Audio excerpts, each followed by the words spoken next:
Kaspar. Yes, Martin, We're back. welcome with the new episode of the Market Reporters. Every week we talk about the stock markets, financial markets. Now, what was in the news? Of course, the Fed and the ECB lowered the interest rates, and the Fed wrote, you all know that, with 50 basis points. Well, what is going on? Of course, we're not going to talk about the economy or about inflation. Last week we talked about the German economy that's not going well. If you didn't see it, look one episode back, please. Today what we think is that, of course, over the last couple of years, markets went up a lot. Also, gold is at the highest level ever. And of course, there's no guarantee that this will repeat itself for the next years. So you see, what is the market looking at? Because of the lowering of the interest rates, the yield on bonds is also going down, and probably also on saving accounts. And then what you see normally, when that happens in the market, people are looking for alternative. And they are looking nowadays more to dividend. Dividend is a payout, part of the profit normally that a company wants to share with the shareholders. Of course, and you have to be careful with dividend. You have to know the company. You have to know what the dividend policy is. Some companies, they pay out almost all the profits. Some companies don't pay anything out. So we first start with an exercise, and we looked at 6,500 US shares, split up in 99 sectors, so a lot of sub-sectors. And what came out, on average, the highest sector, we looked at the 4 top sectors, and we're going to discuss out of every sector one interesting share. So you have to look until the end. And at the end, Martin will close up with a really interesting basket of dividend shares, if you want to spread more your risk. The first, with the highest on average, that was over 2023, by the way. That is the chemical sector. Yes. Martin. So what I've done based on that analysis that we did, I looked into our screener within our platform, and I looked at stocks, everything related to chemicals. And then I looked at, of course, the dividend yield. I looked also at price earnings. And the company that came up is Lyondellbasell Industries. This company has a listing on the stock market in the United States, on the New York Stock Exchange. And it's a company, it's an American, of course, obviously, because it's listed there, multinational, actively in building polyethylene. So they're making very complex chemical solutions to build whatever is in a box around the TV, the white stuff that basically propylene technology that is holding your stuff together when you're buying some new electronics, for instance. It's a company that has a listing on New York Stock Exchange at $96.10.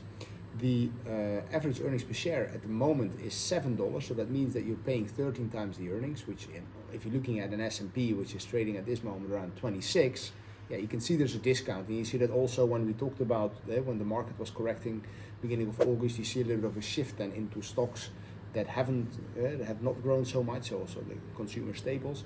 This stock, for instance, 13.5 times the earnings. The dividend is not less than 5.3% per year. Really interesting. They pay out a specific amount of, is it here? Almost $4.50 per share on an annual basis, which is 76% of the total earnings. So here, important to see that they are paying a lot of their earnings to the shareholders. From a fundamental perspective, their debt is really well covered by the cash flow, so they have a really healthy balance sheet. Also, the dividend is what I'm saying. They're making those earnings, so they are capable of paying that out. 76% is not like the company that Kaspar will touch on, the last one, that actually was in a loss and then still paid the dividend. They are complying with that. So Lyondellbasell Industries, interesting company to have a look at. It's a big company as well, worth more than 20 billion on the stock market, so definitely not a small player here, and a market leader. So.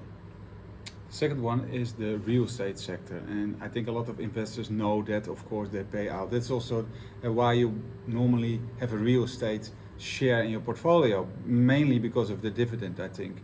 And there are such a variety of shares, so you have to do your homework, because what you see in the sector real estate is that they pay out almost 95% of the profit in dividend to the shareholders. So if the profit is under pressure, they can't pay out any dividends. I looked at the Dutch company, Wereldhave it's called. It's 600 million plus is the value. The good thing, and then you also have to look at, if you look at a real estate investment, the assets versus the debt. And this case 2.2 billion, and they only have 850 million of debt. So that is quite reasonable. They probably will make a earnings per share of €1.74, and the share is trading at around 15. So it's a little bit in line with your company. Yeah. It's not an expensive from a price earnings perspective share. Exactly. They probably pay out €1.23. So €1.23 related to the share price of 5.15 at this moment is a dividend of around 8%. You don't get that yields on bonds. I think on government bonds. Of course, that's a loan. This is you are taking here much more risk from an investor, but you have also the upside. So that was the second sector on average in the US, based on 6,500 shares, 4.7%. And then number 3 is household products. Household products, yes, and the company that then pops up with you, what is household products? Those are products like your dishwasher, your washing machine, your fridge, those sort Boilers. of things. Boilers, yes. I'm working a lot. Martin wanted to pick this part because he is the whole week. I'm you really showered busy. cold? I'm showering cold already for a couple of years, Because your boiler is not but I have working my wife and my daughter. They were actually begging me to get this now done because I'm also really stubborn. I want to fix it myself. So I bought a new boiler, not of the brand, not of Whirlpool Corporation. Yet, no, it's going to work tomorrow. Tomorrow's Saturday, so I've got a whole day to fix that. Whirlpool Corporation's company in the United States, founded in 1911. Wow. Almost 97,000 employees, big company, turnover of about 21 billion, so they're not doing bad. And it's a company that is, it's funny because you start looking, they did the same analysis, screener, household products, you get about 250 stocks, you're going to start squeezing, the filters, so you get where you want to be. And then Whirlpool comes up, and then you click on Whirlpool, and then also you click it in on Google, and there's a lot of things going on about Whirlpool. I think maybe it's because of the fact that we took this topic, that it's one of those dividend stocks that not a lot of people know about. They pay a dividend of not less than 7%. And earnings-wise, they're doing really well. You're buying the stock for 10 times the earnings. So I just told you the price is $103.37. Earnings per share, $9.66 per share. And from a fundamental perspective, their debt is really well covered by the earnings. Annual growth forecast by the analysts of Wall Street is way above what the average American market at this moment is predicting. And what I was just saying, price earning wise, fundamentally, it's a cheap stock. I'm not selling it here. Again, a cheap stock. There is some sort of correlation between high dividend stocks and low price earnings. We can say that because all these companies have really realistically. Yeah, and normally they don't have a good growth outlook, but this one has. This one has, yes. Okay, and the last one, and it's also a large company, 37 billion of market cap, and it's an example of a share that they made in the last 5 years. There were 2 years that didn't make any profit, but they still paid out dividends. So then you see that the willing to pay out is really strong, and that is in this sector also normally the case because it's the energy sector. In the energy sector, a lot of shareholders hold the shares for the dividend. So they do everything they can to pay out the dividend. In this case, it's a French company.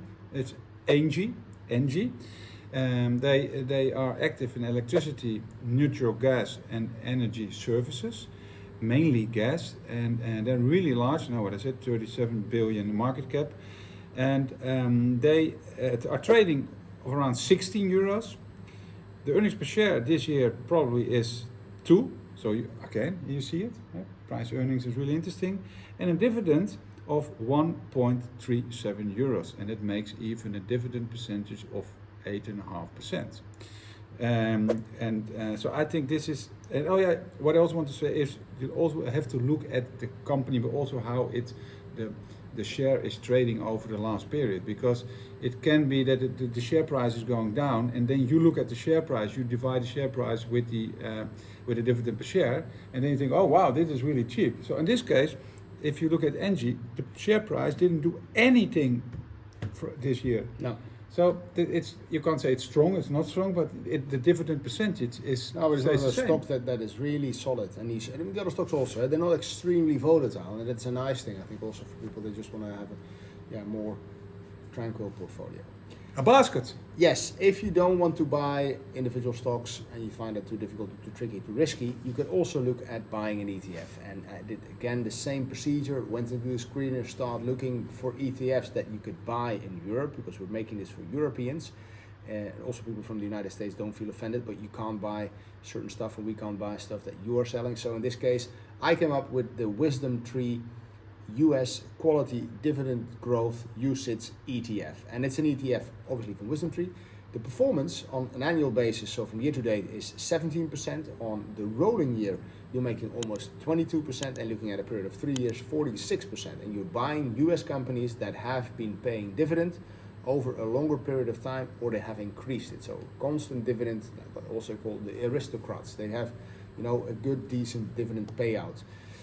Interesting, I think. Morningstar gives it 5 ratings, so it's one of the better performers. That's also obviously because I found it as being the best performance, so it's best performance within their sector. Have a look at it. And it's also, if you hold individual stocks, you can do this also on the side to spread your risk, because you have an underlying a lot of shares and you don't have to do your homework. They do the homework, especially. And there's 2 versions. You can buy the one that accumulates the dividend and the one that pays out the dividend. So to sum up, I think that in this time with the lowering interest rates, you see the shares, they got a boost directly, but for the longer time, it's the yield on bonds is less interesting. But also, if you don't expect the growth figures of the last years, then you can maybe shift, like a lot of other people do, to more dividend shares. Do your homework. This is not advice. We gave some examples. We wanted to trigger you and to give you something that you can work on. And if you have any questions, reach out to us, and then we help you on an individual basis. Thank you very much for watching, and we'll see each other next week. Give us your hand.